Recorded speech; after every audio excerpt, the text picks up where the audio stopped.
Greetings, programs, and welcome to another new episode of the Awesome Friday podcast, the only show on the entire internet where we talk about two movies each week with a sense of gravitas and humility. My name is Matthew, and with me, as usual, is Simon, who is smiling wryly for those of you at home, because he knows I'm talking shit. How are you, Simon? I'm fine. Welcome, everyone. Come in, come join us. Have a cup of tea. I've just boiled the kettle. Come sit down next to me and my dog. There's always tea in this house. And sit down while we regale you with stories of two movies that you can also watch if you choose to. So come and join us. Indeed. And our movies this week, it's one of those interesting weeks where the two movies we've ended up with are quite different. And I always sort of enjoy that. Yes, they are. They are I very mean, different.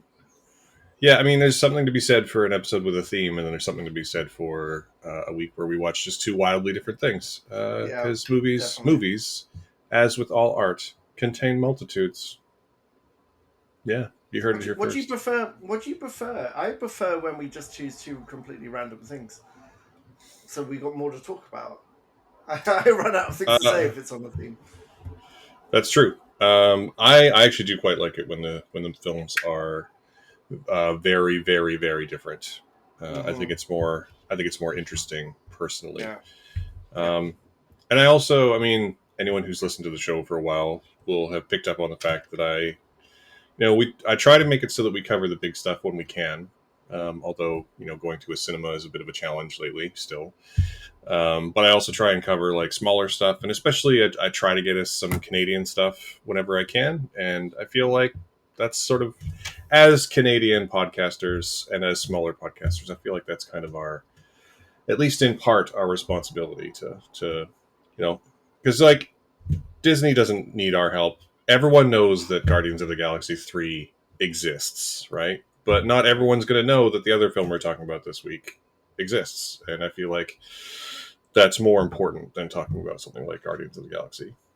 Yeah. So on the Canadian film note, the really good news this week is I'm just scanning to find the name of the distributor, but a brother has been picked up by a big US distributor for full theatrical release in the US, which is fantastic news because here we go. It's Vertical. Vertical has bought Brother for Oh, nice. US distribution rights, and that is a fantastic movie.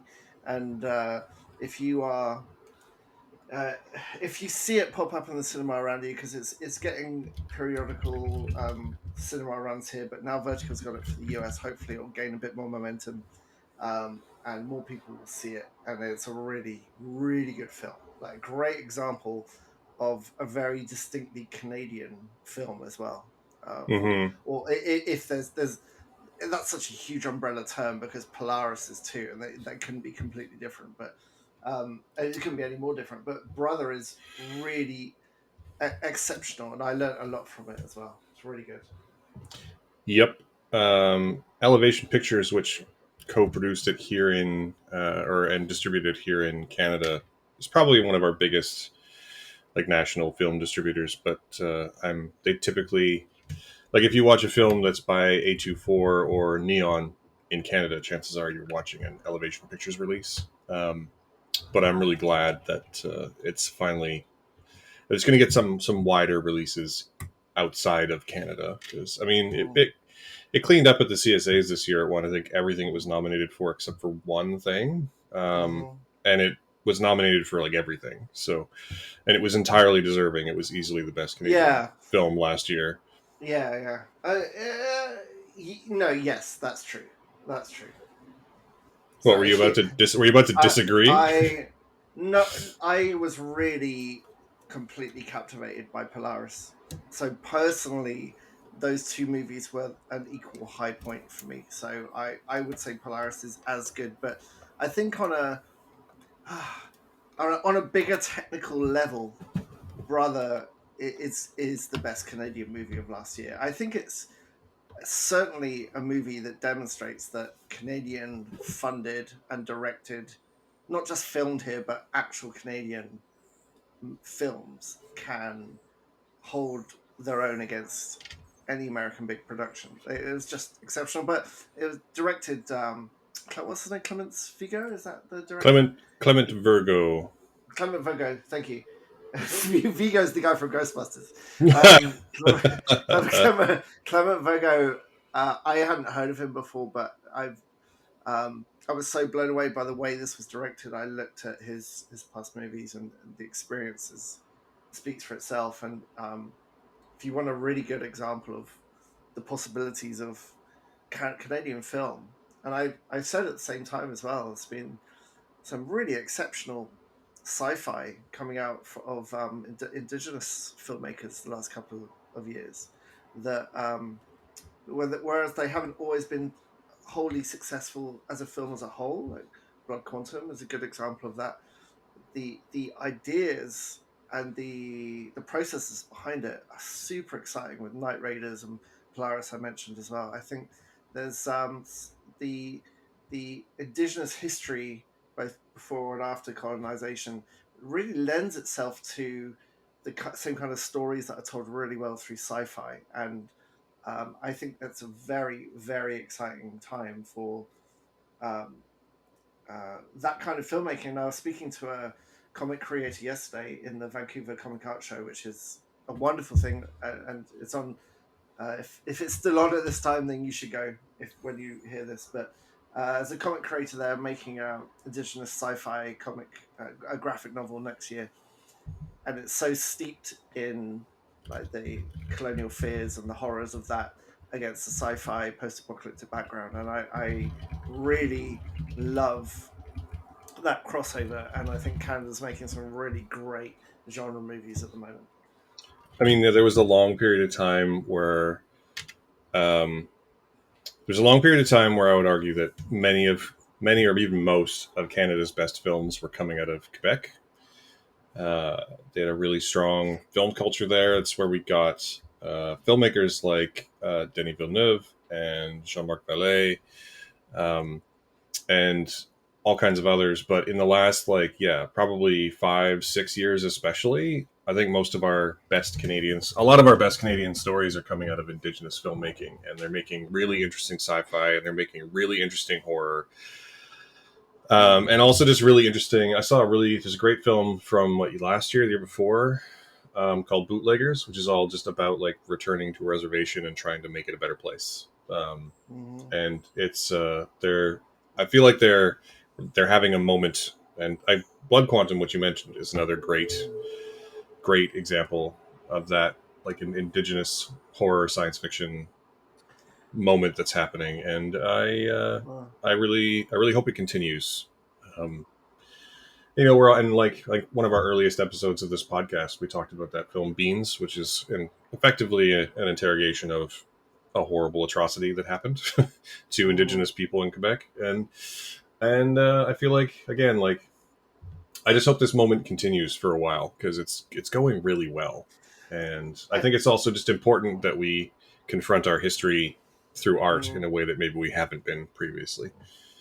there's something about indigenous, like the humor of that culture really works for sci-fi and horror in the same way that say British humor in Shaun of the Dead works. That balance, like there was an indigenous sci-fi horror. I can't remember the name, but it had a thing. It was an alien that took over like bodies and had tentacles, and it was a group of young girls. I'm not sure you've seen it actually. The group of young girls basically in this small community fight an alien that crash lands and starts taking over bodies, and it's this really nice mix of sci-fi and horror, but also this kind of fatalistic, quick, sarcastic humor as well. Which, um, if you saw The Last of Us, it was a really good example of that in The Last of Us TV show, where they come across an old native like granddad and grandma, and Joel's holding a gun up. The reason Joel put his gun down is that the grandma offered him a bowl of soup when he came in, and it's a very very funny scene, and that kind of humor, that kind of dry sarcastic humor works really really well against Hmm. sci-fi and horror. Yeah, I mean that it helps in that case when you get, you know, legendary actors like Graham Greene to be the people in the show. uh, but yeah, I don't know who Graham Greene is. what? Is he a Canadian actor? He's like a very famous Oh, that dude. Right, indigenous right. Canadian actor who, you know, is Academy Award Yep. nominated for Dancing with Wolves, and Oh yeah, yeah. you Right. know He's good. Yeah, he's always been great, and yeah, he has a very particular, yeah, that sort of yeah, dry sarcasm sense of humor. It works really really well. yeah, yeah. Sure. Yeah, Good. yeah. So, yes, what were you talking about? Your promotion of Canadian movies. Yes, that's always a good thing because I have much less understanding and visibility of it than Well, you do. part of it. Well, I mean, part of it is that I just want to expand my own. Like, I want to get Canadian content out there because I feel like there's a lot of it, and it's a lot better than most people would give it credit for, generally speaking. But also, I just want, you know, we only have so much time to watch movies every week, and Mm, I like consuming stuff that is, you know, local, yeah. homegrown, as it were. I feel like, again, like it's at least partly. I feel like it's a bit of a responsibility of shows like ours Yeah, where do you to draw the line highlight with that. where do you draw the line with Canadian content? Like, is a David Cronenberg directed American funded movie? Is that a Canadian content? I don't have strong opinions about this. I want to sell. I personally, I would like to celebrate anything that Canadians are doing. So, like, Women Talking is a fantastic film that's starring a bunch of Canadians and directed and adapted by a Canadian who won an Oscar fantastically. But it's American Mm, funded, so it's not a quote Canadian film according mm, to the Canadian Academy. But right. that's a pretty Canadian film, right? Yeah, yeah, Um, so yeah, there's it's difficult sometimes to tell where to draw the line. yeah. But definitely, it's definitely easier to be like that's a Canadian film when it's a film that is funded by Canada, by some Canadian Mm-hmm. entity. Mm-hmm. So, and there's a reason why a lot of Canadian films are, oftentimes they're co-productions. That film Brooklyn. I don't know if you ever saw Brooklyn with Saoirse Ronan.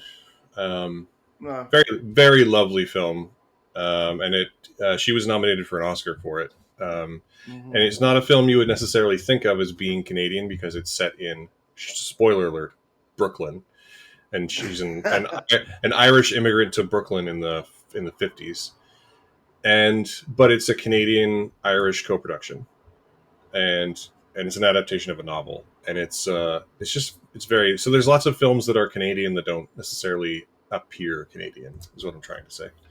Mm-hmm.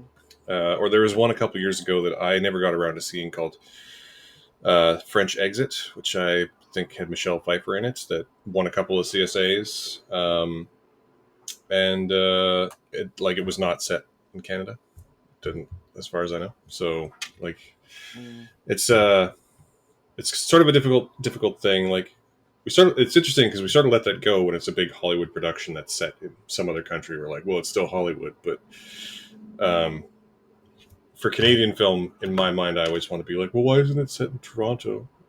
Like, why isn't it in Montreal? Why isn't it in Canada? And I don't know why. I don't know why. Mm-hmm. Maybe because we don't have the monetary oomph behind our productions yet. But Mm-hmm.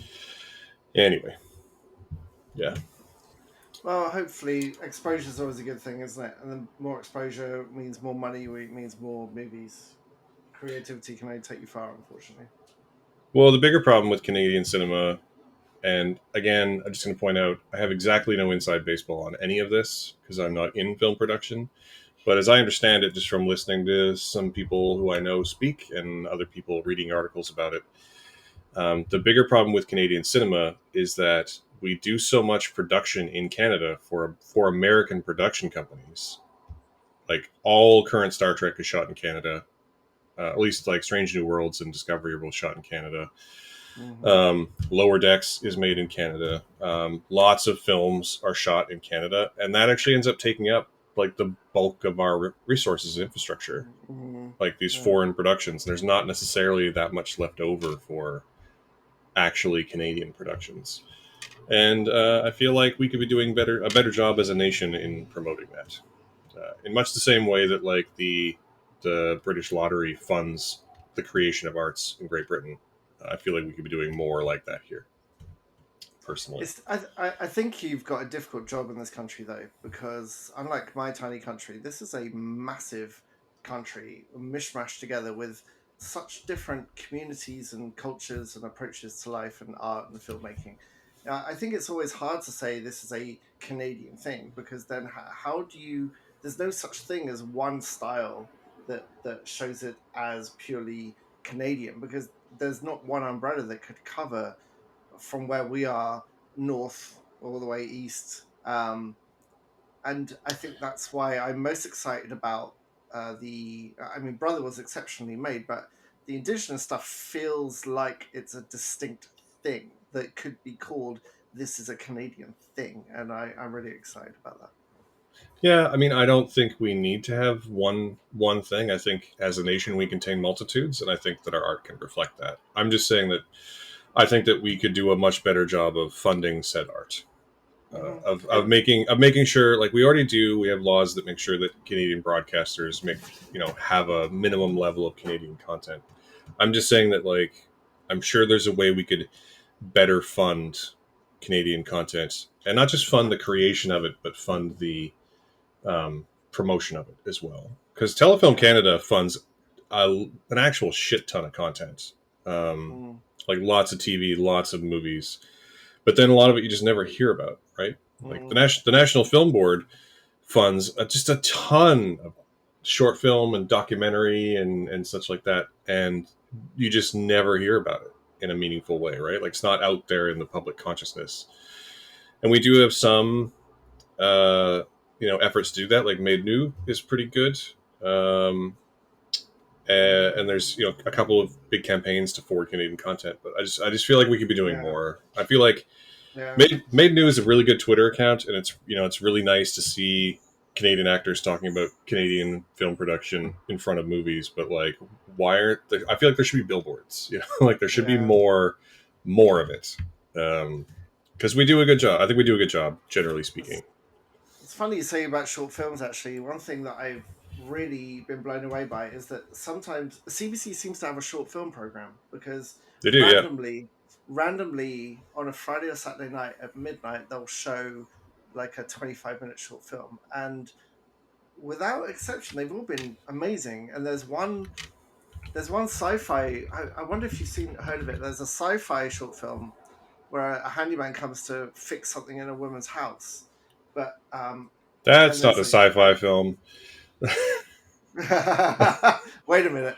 But then an alarm goes off and a gas is released, and if you don't hurry and put your gas mask on, you die. And it seems to be a normal part of this sci-fi life. And then one of the masks breaks, and the second alarm comes off, and the women and the men have to fight for this remaining gas mask while they've been friendly up to that point. uh, it's really amazing. And so I think there's a real hotbed of really good short films coming out of this country as well that I would love to see more of. It's interesting. I was about to say because I think it's been later in previous years, but there's actually a short film festival in Canada called the Future of Film Showcase. I've covered it a couple of times, but I just went to look it up to like so we could maybe promote it as like a thing you could watch, and it actually just ended. Oh, And it's another thing that like I'm sure that you can find the films online if you go to it's fofs.ca. mhm. Um, but every year it's just short films by up and coming Canadian filmmakers, and they all the ones I've seen have been great. Uh, and Mhm. now I look forward to finding this year's too because they like the last times I've watched it have all been really good, and it's short film is another just area of film I think we don't give enough regard to, very generally speaking. Mhm.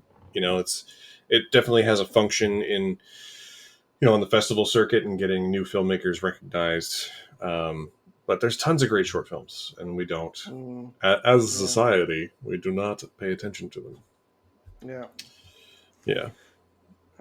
Good. So that's the state of Canadian filmmaking. We should probably talk about the movies we've seen now. I It's a very interesting mean, conversation, though. probably we should probably talk about. It's not really required. That's not what the people are here for. They're here to hear about our opinion on Canadian short cinema. Let's, right, right. Anyway, Absolutely.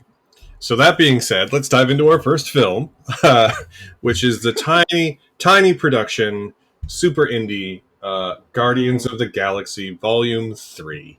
low Uh, budget, but makes the most of it. yeah, so Guardians of the Galaxy Volume 3, we both finally caught up with, and it's been out in theaters for, I guess, 3 weeks now. Hmm. I think this is its third weekend, so 2 weeks in cinemas. Um, It is the third part in the Guardians of the Galaxy trilogy from Marvel Studios. All your favorite characters return from those two movies and also from Avengers Infinity War and Endgame. And it finds the Guardians, actually, pretty much right after the Guardians of the Galaxy holiday special, which we did, I believe, cover on a Christmas episode of the show.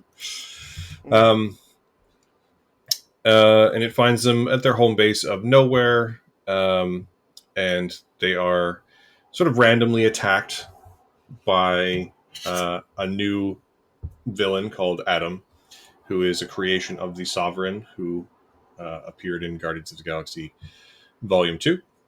And this leads them. Rocket Raccoon is injured, and they can't help him because he's got, like, his cybernetics have a kill switch that if they try and intervene, it'll just kill him. So they have to go and find the key to turn off the kill switch. And this starts a whole adventure to find this thing, and they end up confronting Rocket Raccoon's past and his creator, the High Evolutionary, who's played wonderfully by Chukwudi Iwuji, and uh, and he is just a terrible, terrible megalomaniac who wants Rocket back because Rocket is the the one creation he's ever made that can show true invention, not just. It's kind of an interesting discussion of, like, of there's definitely a conversation to be had about the current state of AI and this movie, in that all the stuff that the High Evolutionary has ever made is not capable of true invention. But anyway, um, so yeah, the gang goes on this long hijinks filled adventure to save their friend and then to confront the bad guy in the end. And I actually want to spoil as little of this movie as possible because um, I don't know if you are familiar with the works of James Gunn, but his Guardians trilogy is among the best things that Marvel has made. I think is a pretty well accepted fact. And even he's now the head of DC Studios, and his Suicide Squad movie is easily one of the best things that came out of the DCEU pre Flash reboot, anyway. And so is the Peacemaker series that he made. And what he is really, really, really good at, aside from just managing an ensemble, but he's also really, really, really good at managing the emotional core of his stories. And this movie is no exception. This movie dives very deep into the very tragic backstory of Rocket Raccoon, who is very clearly an insert for the author himself. And there's definitely moments in this movie that will bring a tear to your eye. I cried in the theater. I'll just say it. I cried in the theater at certain moments in this movie, and James Gunn is really good at making. It's sort of the same thing that Taika Waititi's really good at, in that he's really good at the sort of, like, happy sad or sad happy, if that makes sense.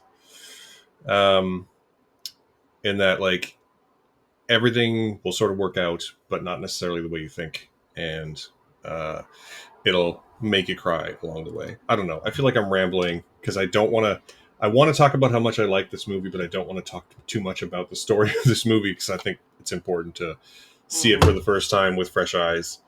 But what did you very generally think about the movie?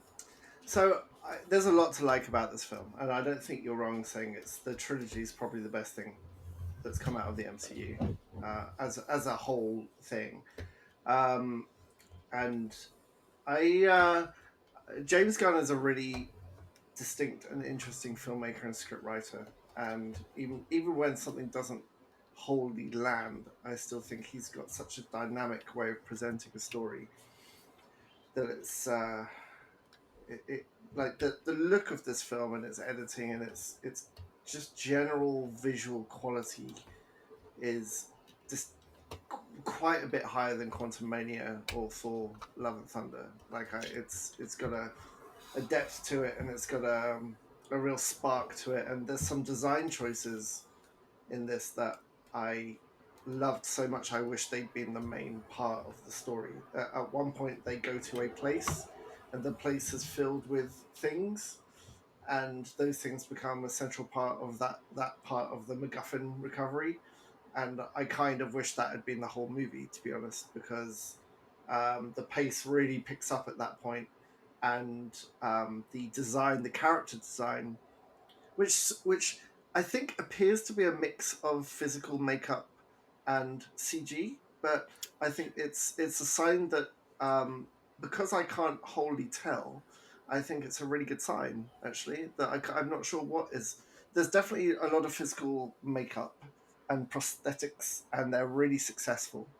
And So there's are you some. talking about the place they go in the second act or the place they go in the third act? I'm talking about the place they go in the. Hang on, the second act. The The second act. the space The station like place. no, the oh, isn't that the third act? That's the third act, surely.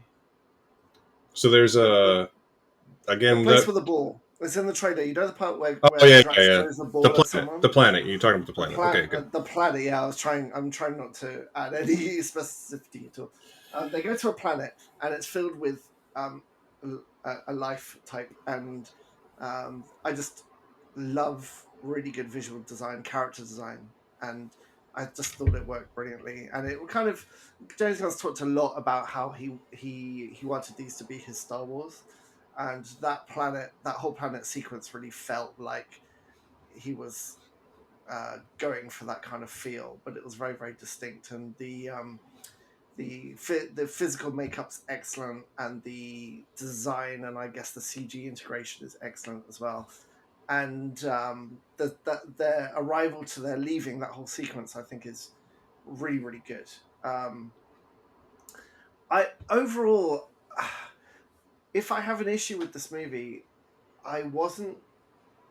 Uh, I was surprised at how overtly violent it was in many places. In that, not just comic book violence, which is sometimes shown, sometimes alluded to, as it is in Guardians of the Galaxy 1 and 2, but visual graphic violence, like bones being broken and blood and shots and significant, like if you are a person who has issues with animal cruelty, you should know that this might not be the movie for you to watch. Like it is. I think the first one that has a PG-13 rating. I would have to check that against the other two Guardians of the Galaxy. I certainly. I think they're all PG-13 actually. I Well, think it certainly. basically every Marvel movie is PG-13. That's sort of like the Oh, okay. demographic they're shooting for. It certainly felt this. This certainly feels for an older audience than Guardians 1 and 2. There's certainly enough overt violence in this that would make me reconsider showing it to my kids at this point. And certainly my daughter wouldn't be able to cope with the adult stuff. It's very gut wrenching because Rocket in his injury is in the first half of the movie he's only really present as in the young flashbacks. Maybe it's more than half actually, and those flashbacks are devastating, really devastating, and Hmm. it's a much darker movie on the whole. What I did the angle of it being darker, I thought actually made it a really good coda to end the whole end game like a really nice epilogue to Endgame. I thought, in the ways the other movies since Endgame haven't really been like they haven't really addressed the trauma that people felt from that experience in a way that I thought this film did quite successfully. And the way I've seen many people in their review of this talk about it as this is probably going to be their end of their Marvel sort of chapter of their lives, because they felt like it took the themes that resonated from Endgame and kind of drew them all to a close. And what's nice about this film is that every single character in this movie achieves an end to their arc, very clearly, very specifically, almost in a rote fashion. They get a end of the arc, which is this is who you really are, and that's that been an ongoing theme in Guardians of the Galaxy, is like learning who you, not who you project yourself to be, but who you really are inside. And there's definitely one moment, you probably can guess the moment. The only bit of this movie where I got teary eyed was an end to an arc really close to the end of the movie. And I have to say as well, I thought Zoe Saldana was absolutely exceptional. And the thing about Gamora, it's not really a spoiler because it's been introduced before, but the Gamora from Endgame has gone, and this is an alternate Gamora. And I think what Saldana's done with the performance style and the physical style, and also the hair and makeup's different as well, but her mirror approach to Gamora, I think, is just brilliant, absolutely brilliant. And Yeah, she same character, different reflection. I thought she was absolutely exceptional in this. I think like her performance, and but also the way that Gamora is written in this movie, I think is also really exceptional and interesting. I think so. I think Gamora. One thing I did want to talk about, and it's mildly spoilery, so I'm sorry. Um, but one thing that's really interesting in this movie to me is that Gamora is in it, right? So Gamora dies in Infinity War, and she's a version of her is brought forward from the past in Endgame, who now exists.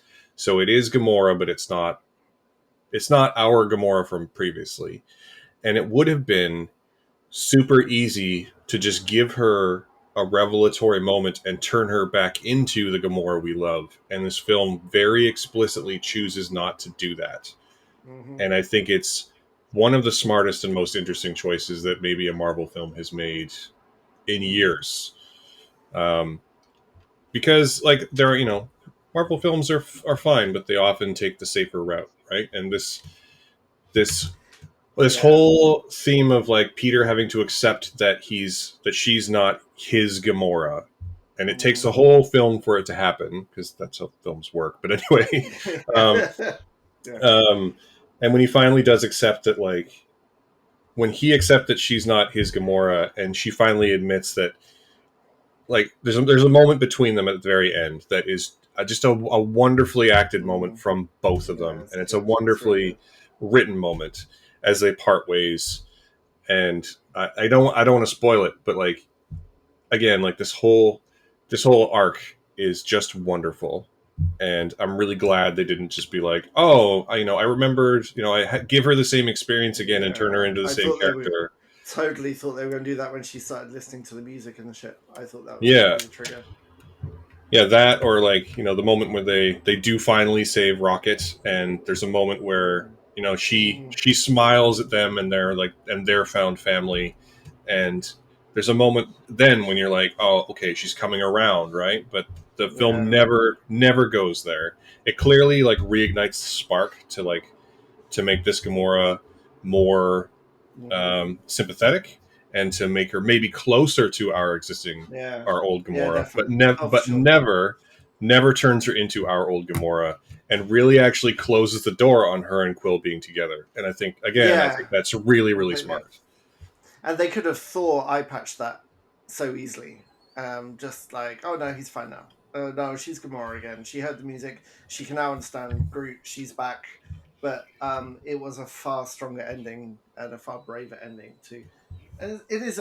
It's a minor spoiler, but it's written so well up to that point. Definitely, that's one of the best parts of the film, I think. Yeah.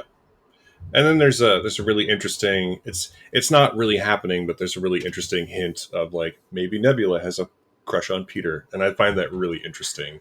it's, yeah, it's Like a little it's more than into that. Yeah.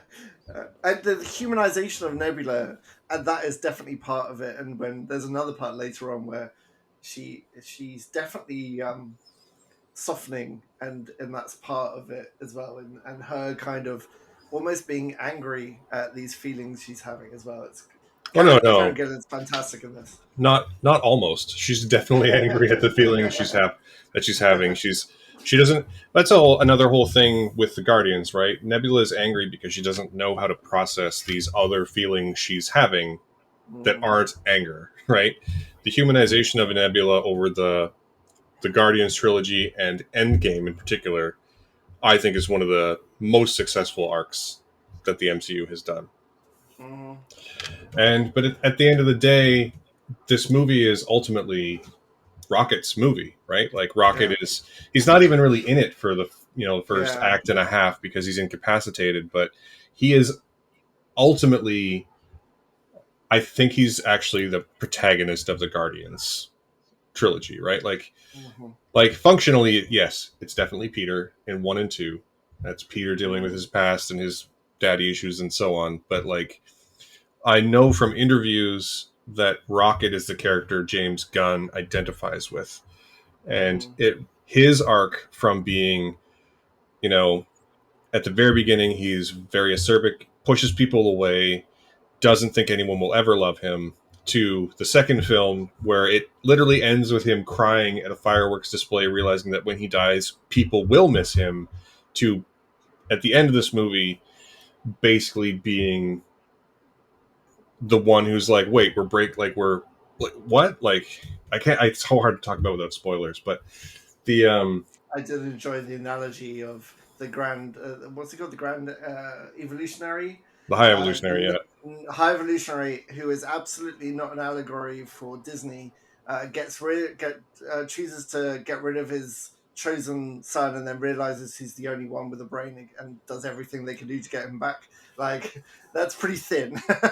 I mean, yeah, I was going to come back to that too. Like, so his arc over the three movies is as with Nebula's. I think so. Everyone in this movie, every one of the Guardians, does get a fairly complete arc, but I think Nebula's and Rocket's are actually the most complete and probably the most touching. And but yeah, in this film in particular, the High Evolutionary is an insert for Disney, and Rocket is an insert for James Gunn and his whole saga of being fired.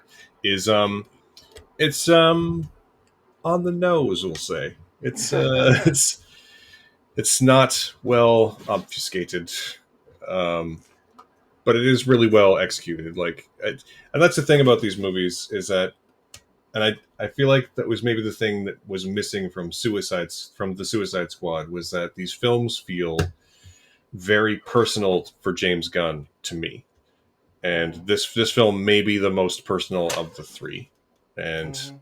as a result, I found it.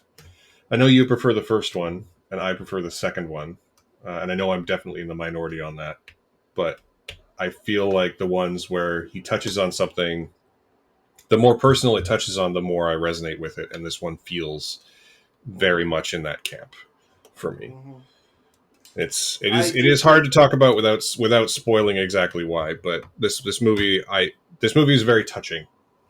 In addition to being, again, like you were saying, overtly violent and overtly kind of gross and disgusting at times, and Mm, uh, there are definitely going to be some moments where people are like, I was definitely squirming in my seat at some of the animal mm, stuff. Um, yeah.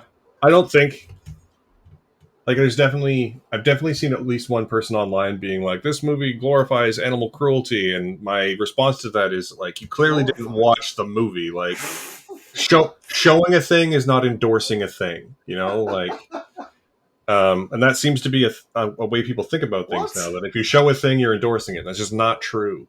um, Just, but that being said, like, it's pretty rough. Like, it's very, and even the worst it of it is doesn't. only really implied, but the way it's implied based on what you've already seen is just heart So rending. I my my only frame of reference is my children, and so if you've got children who loved Guardians 1 and 2, just be careful with Guardians 3, because my kids could not cope with Guardians 3, and they've seen a lot. But my daughter in particular, she's explicitly said, "I'll watch anything. I just don't want to watch any animals getting hurt."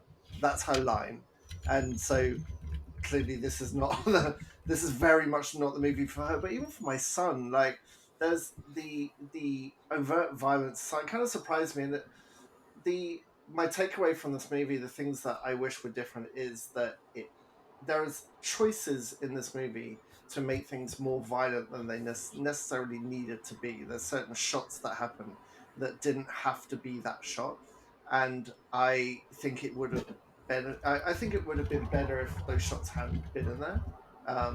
If the but and I also think it's a touch too long. I think it tries to do too much, and the pace suffers.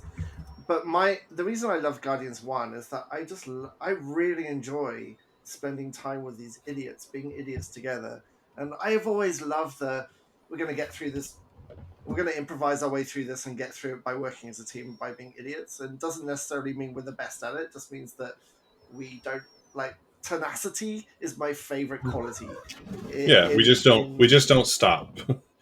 yeah, it's same with Indiana Jones. Like, he's not always successful; he just doesn't stop. Like, what truck? What truck is probably one of my all-time favorite line reads in any movie. And there's a lot of that in Guardians of the Galaxy 1. And to be fair, it happens in 3 as well. But I think because Rocket's removed from the ensemble for so long, I've found the pace.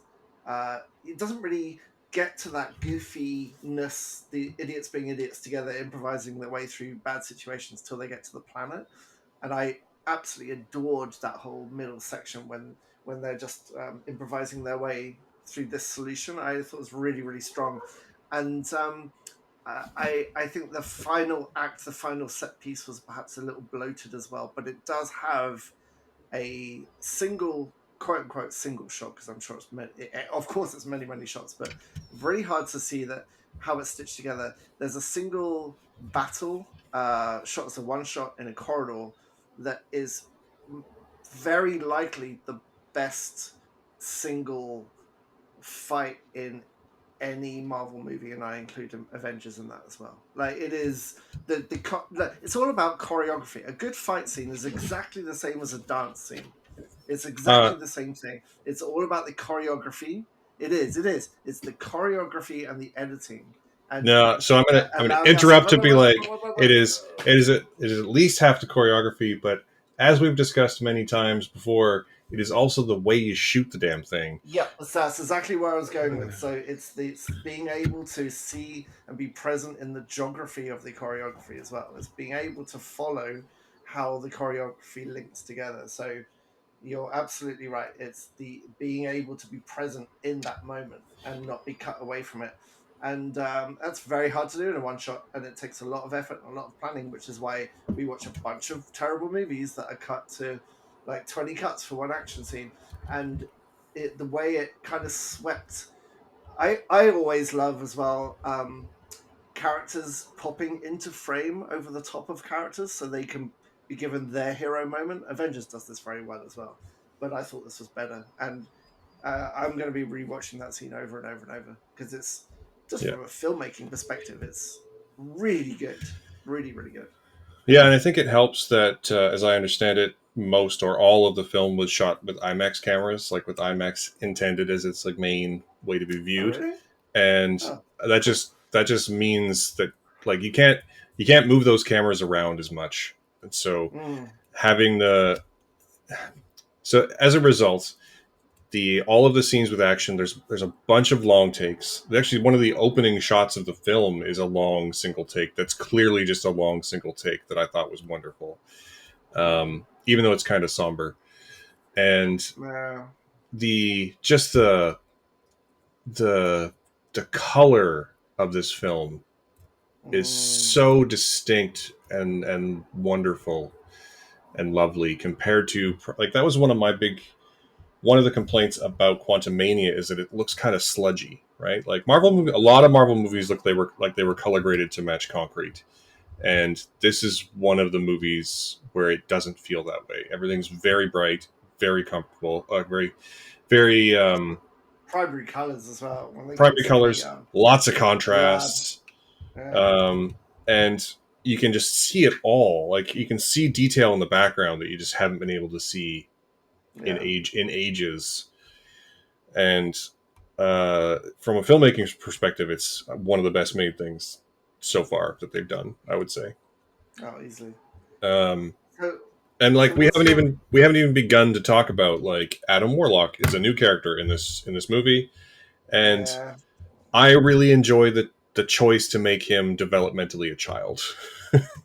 um, because like he's such a serious, somber, boring one note. Like I'm sorry, he's a major part of the Marvel cosmic continuity, and he's a major part of the whole Infinity Saga in the comics, and he's also kind of boring. And I really just love the choice to invert that in this and to make him kind of a goof, kind of an idiot, kind of a child.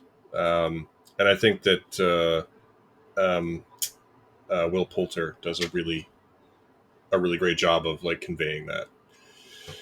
But for me, I would say honestly the standouts in this film would be Zoe Saldana, like you said, Karen Gillan, like you said. I think that Bradley Cooper actually this might be his best turn as Rocket and one of Yeah. his Oh, better sure. performances.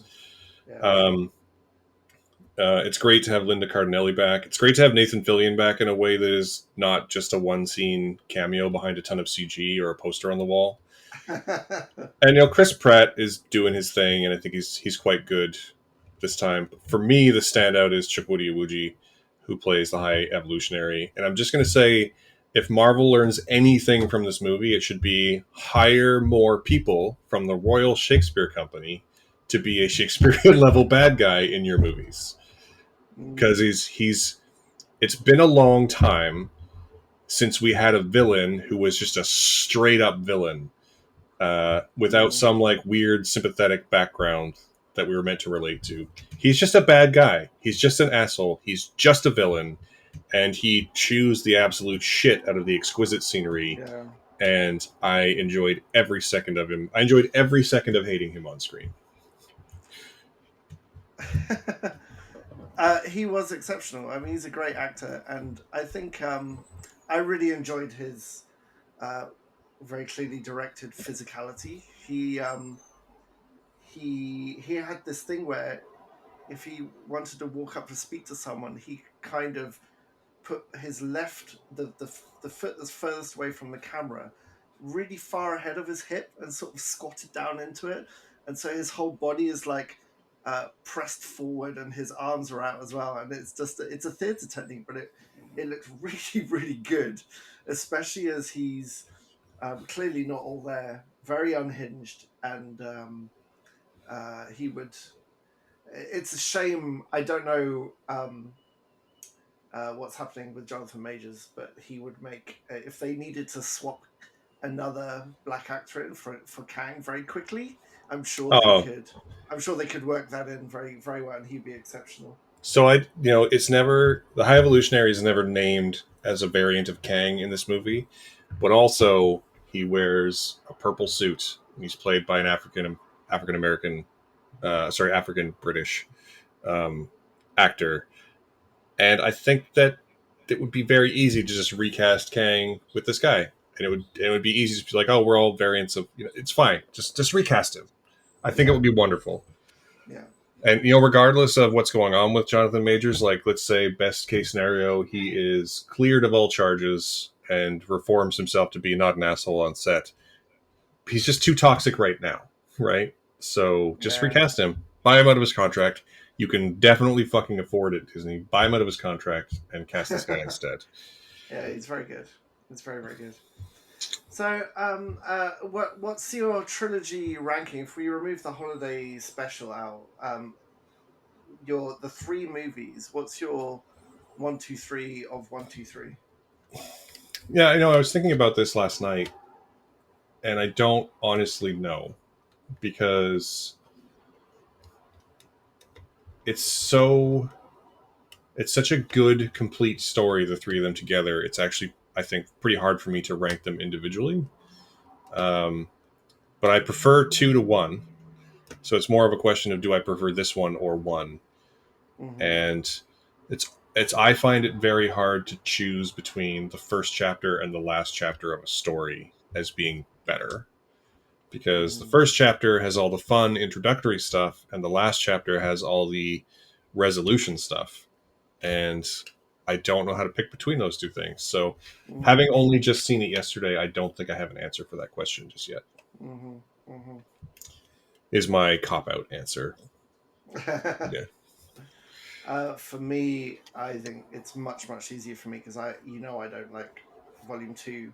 I adore the first one, and I thought this one was fine. So it's 1-3-2 for me. Hmm. Yeah, it's probably for me like two and then one and three in a tie, honestly. Mm-hmm. Mm-hmm. Um, That's fine. and that's not to say that one and three are bad; they're both great. But two just like two deals with stuff that always affects me in a way that Yeah, it's a very personal take. But I also yeah, think I also think two looks better than one, but that's a whole other discussion. yeah. Um, but yeah, so how many stars are you gonna give it today? A 3-star movie for me. It's good. It's fine. There's elements that um that didn't work for me. That I've already outlined. It's 3 stars. How about for you? It's four for me. It's definitely four. Mm-hmm. Mm-hmm. Um, so I guess that basically puts it on par with one for me. Um, Mm-hmm. it's a like I say as a whole. I think the Guardians story is probably it's it's on par with the strongest stories told in the MCU. But overall, it's clearly the most competently made from start to finish.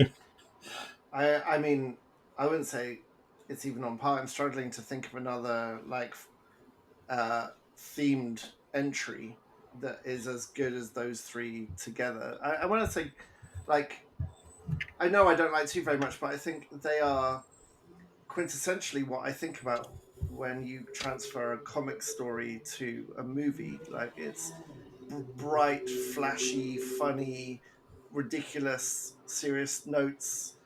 Um, in a way that I think the other, like the Iron Mans or the Avengers, I think lost their way with all of those elements. I think that So I I think think, that Captain America's story is top tier in the Marvel universe. That's held back by middling filmmaking, mm, yeah, personally. at least the filmmaking's good. Even if you don't like elements of these movies, the filmmaking's always good. I think James Gunn's a very interesting filmmaker, as I said earlier. Yeah, he really is. And speaking to the whole violence aspect, you can definitely tell that he got his start working at Trauma in this one. Mm, Like he hmm. does, Oh his yeah, roots yeah, his roots are still in horror, and I think that that's an interesting yeah, thing. yeah, for sure. Good. Yeah, So go see it. Go see yeah, this movie. See what you think. yeah. Or So it'll be on streaming. It'll be on Disney Plus eventually. So, yeah, yeah. but having made having had the chance to see it in a theater, I would say that if you can see it on a giant screen, you will be rewarded for doing so. Yeah. It is a gorgeous film to look at. It is. It's so colourful as well. In a world where colour has been removed from all major movies, it honestly drives me crazy. My kids, my mum, my wife wants to take the kids to see Little Mermaid remake, and Hmm. I'm pushing back because Little Mermaid's in the four Disney movies that I think are 5-star exceptional. The movies that completely connect me to Disney. Little Mermaid's one of them. And secondly, it's just so fucking dark. Like everything I've seen from it, it's just so fucking bland and dark, and I just don't want to see that. So But yeah, I can tell you the early reviews for that film are out, and they basically universally say it's not as it's not as dark and bland as it is in the trailers, oh good. and but also much like Aladdin, um, when it's trying to be its own new thing, it's great, and when it's trying to be the thing it was, like when it's trying to be the animated series, the animated show, Hmm. it's fine at best. Yeah, So there's no surprises on. no. Oh well. Okay, so we should move on to our second movie as we're almost hitting an hour. Yeah, we should. So why don't you give us a lowdown on the new Elevation Pictures here in Canada and A24 release in America? You Hurt My Feelings, starring Julia Louis-Dreyfus, Tobias Menzies, and written and directed by Nicole Holofcener. Who I'd not heard of before, but I will definitely be checking out her work because this is a brilliantly written uh, stab at people our age who are involved in anything creative. It's basically a very sparkly written romantic comedy, romantic dramedy about the lies we tell each other in relationships in order to make the other person feel good. And Julia Louis Dreyfus plays Beth, who's a writer. Her first book, which was a memoir of her growing up, did fairly well, but her second book, which is a work of fiction, it's a crime fiction that even her agent hasn't read yet, and turns out it's probably not very good. So she's struggling with her own creativity. Her husband, played by Tobias Menzies, is a psychoanalyst, psychologist, maybe, uh, and he is doubting whether he's even any good at it because he just feels tired. And then the Beth's sister, who seems to buy lights for entitled rich people her whole life, is married to a wannabe actor.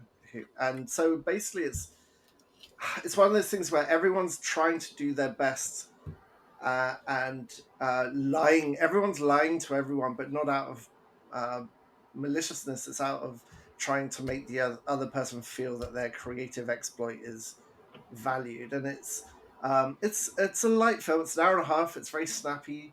It has a very clear beginning, middle, and end, and it has a nice conclusion. It's not too deep, but the script is sparkling. The acting is really really good, and it does make you kind of question. Like, I'm 46 and I've been with the same woman for 21 years and married since 2007. And you're in a very similar position, and you're going to recognize a lot of your relationships here because you do fall into ruts, you do fall into patterns, you do fall into not telling your partner the whole truth and not being your honest self. And I think that builds like plaque, doesn't it? And sometimes you just got to clean your teeth.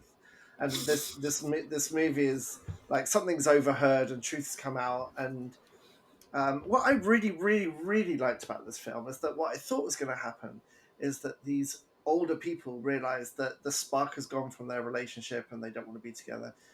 But without really spoiling anything, this film's much more about. It doesn't even go down that route of maybe our relationship is not the spark it used to be. It's more about why don't we tell each other the truth? Why are we not honest with each other anymore? Why do you tell me my book is good when you don't think that? And it's more like, well, I don't care if the book is good. I just want you to feel that it's good. And so much of this movie, surprisingly, is about the way we show love for others is just lying to them, Pretty and much. Yep. to make them feel good. And it's the first half of this movie. I'm like, oh god, this is going to give me questions because I've been involved in creative stuff my whole life, and that need for validation is just crippling.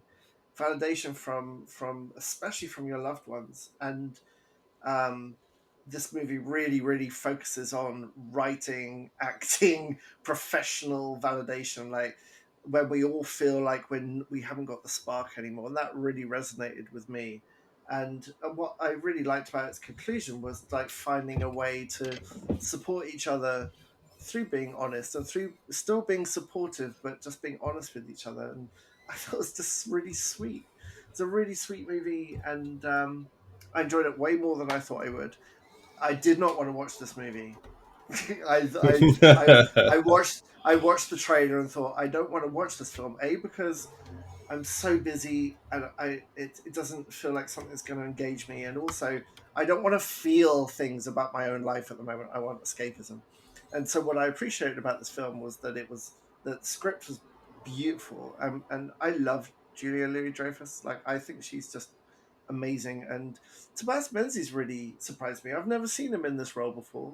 Um, he's usually more of a stuck-up English man on a boat something like that.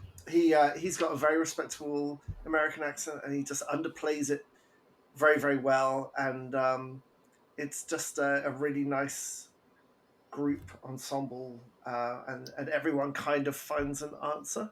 And also, they've got a son called Elliot, spelt in the same way as my Elliot, and it felt very true to me, and I really enjoyed it. How about you? Yeah, that's you basically covered it. I mean, it's not the deepest of films, but it's not. It doesn't really have to be either. Like I know it originally premiered at Sundance, so I know a number of people who've seen it, and that was sort of a complaint that it doesn't really go into any real depth, but it doesn't have to. Like the subject matter Mm, is fairly straightforward, and the dialogue and the performances thereof uh, are are pretty great throughout, and mm, it's not trying to be anything more than it is. Right? It's a story about we lie to one another, and why do we do it, and should we do it? That's pretty much it. And it's 93 minutes of those questions, and mm. it turns out when you get a couple of great actors together, and they talk about these things, you're going to come up with some answers, like, and Mm-hmm. Nicole Holofcener is a really good writer, and the dialogue, in particular, the dialogue between um, the husband and wife, between Julia Louis-Dreyfus and Tobias Menzies, um, is just so like spot on for anyone who's been in a long term relationship. The way they speak to one another has a cadence and tone that you will recognize, uh, Mm. right down to the fact that they're like they're intimate in small ways that makes their son uncomfortable, and Yeah. it's not to say that they're like making out in public, but just the way they share food and the way they like Oh, play off one another. yeah. um, I think that'll hit home for many people, Yes, because it's a true thing, and it is. that's really the hallmark of a great screenplay like this, right? Is that it digs down to some Mm. core truths, and this film does a really good job of that. And I think that Julia Louis Dreyfus is at, she's been at her peak for 2 decades now, but she's still at her peak, in terms of the way she's able to rattle off this dialogue in hilarious but ultimately meaningful ways. Mm. Um, and you're right. Usually, Tobias Menzies plays someone who, I mean, he won an Emmy or a Golden Globe for playing Prince Charles, not Prince Charles, Prince Philip, um, Yeah. recently, and that's exactly the kind of character I'm used to seeing in him. Like the first time I Mm. saw Tobias Menzies, he was Brutus in HBO's Rome, um, Oh, right. in which he's great. But yeah, he's usually he has a he has that he has a British accent that, without trying to sound like an asshole, the only word I can think that describes his particular British accent is smug. Yep.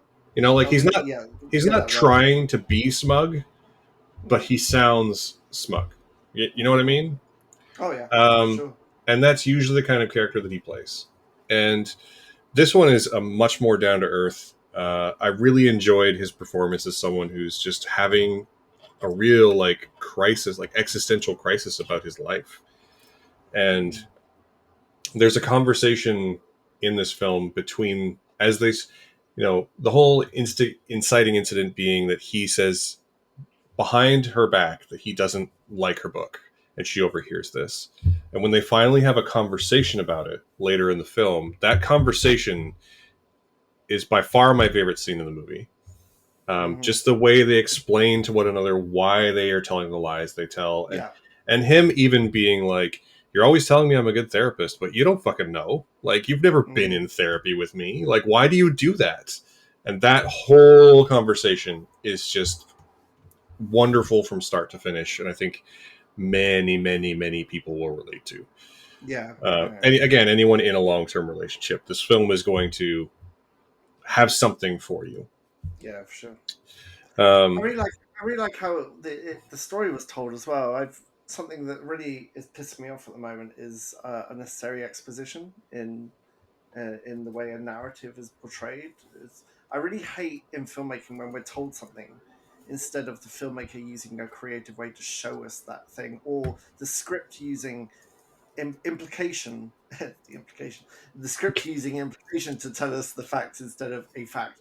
And I thought the script was so good at giving us information without telling us what the information is, just through half conversations, through the characters relationship. Like we learn it through context. What a concept. We watch a movie and we learn the information through context. And this script is exactly what I've been talking about, in that it used filmmaking and clever script writing to get the same information to us instead of telling us directly this is who this person is and this is what's happening, which really pisses me off. It was really good. Yeah, I also does a really good job of making characters feel whole and real. And I think maybe a good example of that is there's a character in this movie who is talked about but never seen who feels real. Uh, and that's, I mean, that's difficult to pull off, but this movie manages to do it. Like the son has a girlfriend who you never see, who is only ever spoken about, but she still feels like a real person.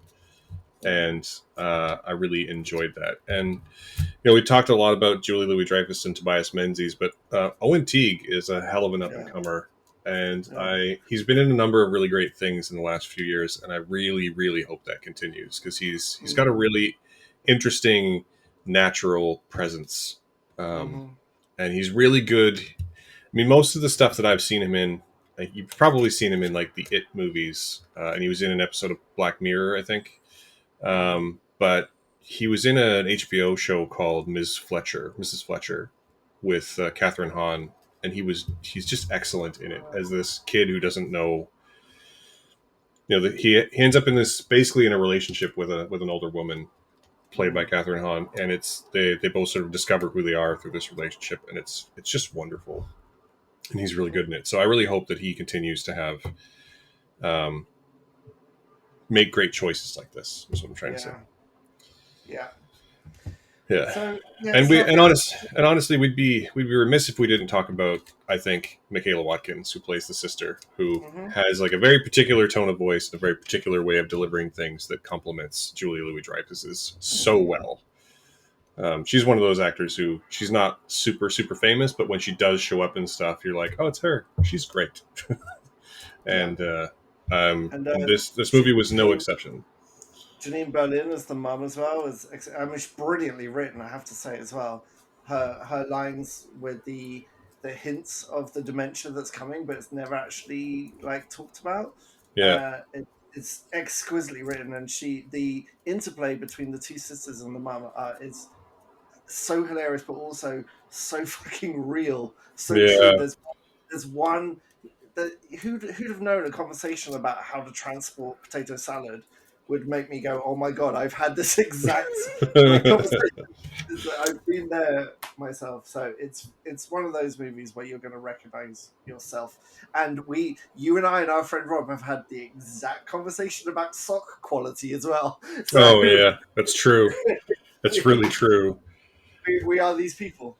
Yeah, this is actually basically a really good example of, if anyone ever says why don't they make movies for adults anymore, you can just say, you know what, You Hurt My Feelings comes out on May 26th, 2023 in cinemas, and you can go watch it, because this is very much a film made for adults, and I adore it Yeah, just for that.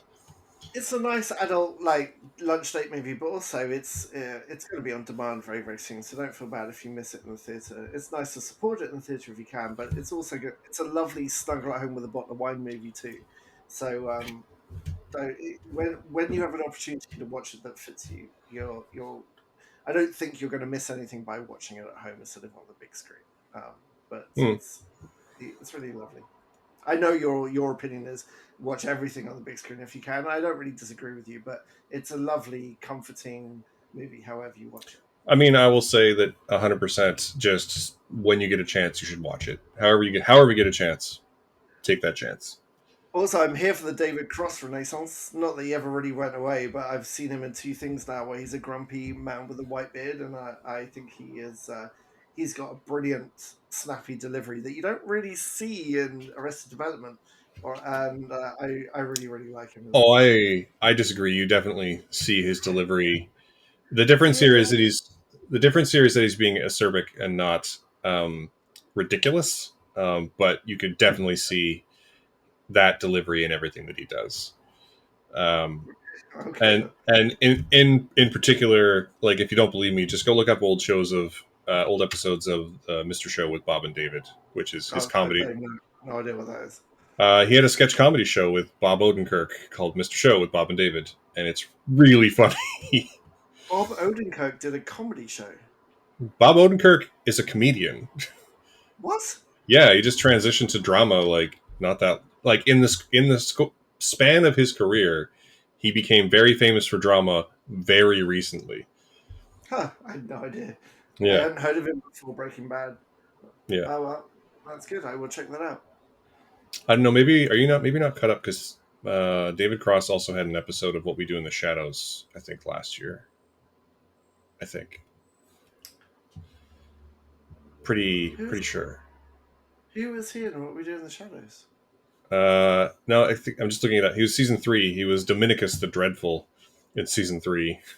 Was that him? Yeah. My Yeah. It's it's yeah.